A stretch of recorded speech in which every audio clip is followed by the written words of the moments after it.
Respected members of the dais, dear audience, ladies and gentlemen, it gives me immense pleasure to welcome all the dignitaries here honored of the dais. I've been asked to speak a few words on the chief guest and other guest of honors that we have. To talk about the chief guest, Dr. B.M. Hegde, I would say we are too small to say anything about him. But since we do have to say, let me share a few thoughts. Dr. Hegde is a man of international repute, a visionary, a revolutionary, and a man who stands by his convictions. Not easily in these days we see people who stand by their convictions and have the daring and the strength to convey to the world what they feel. Dr. Hegde, now while I was traveling with him, I mean, there is the other side to him. One side you see him as a tremendous person of knowledge and a man who's dared to go beyond the normal boundaries of medicine. And a man who's dared to speak his voice on what he believes. The other side I have been seeing the past 3 days that I have met him is tremendous humility and humbleness.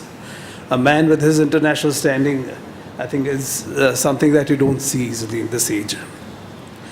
And just to share a little bit, he was telling me about his experience in London when he went for his higher studies. He was the only Indian to be the registrar of a very renowned college in London. And he was talking of the experience that he had over there, you know, when one of the ministers of the government of those days was admitted in the hospital. And he was supposed to be diagnosed with a condition, you know, cardiac condition. When Dr. Hegde went in depth about in his case, he found that the gentleman doesn't have a cardiac condition. Now, in those days, to say that you do not have a cardiac condition, and if something goes wrong, you know, you will be put on the cross. So in those days, Dr. Hegde dared and went by his convictions. He said that he explained to the minister also and went by his conviction. He said, you do not have a cardiac condition, this is the reason. The minister agreed. So he did not have to go through those harsh protocols of a cardiac patient, which saved him a lot of suffering. But Dr. Hegde had to go through the inquiries and whatever else that he had went through, but stood by his convictions. So this gentleman is Dr. Hegde for you. There is a lot more you can see about him, read about him on the net and his books. Next, I would like to say about Mr. Vedagopal. He says he's a beneficiary of homeopathy.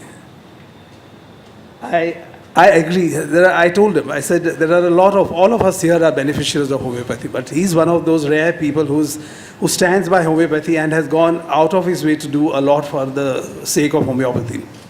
And like Dr. Kushali just said, he has been the force behind bringing out this book, the translation book in Tamil.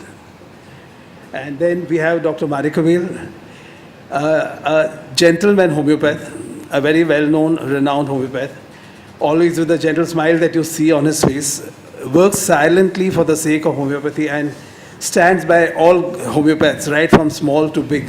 He's a pillar of support.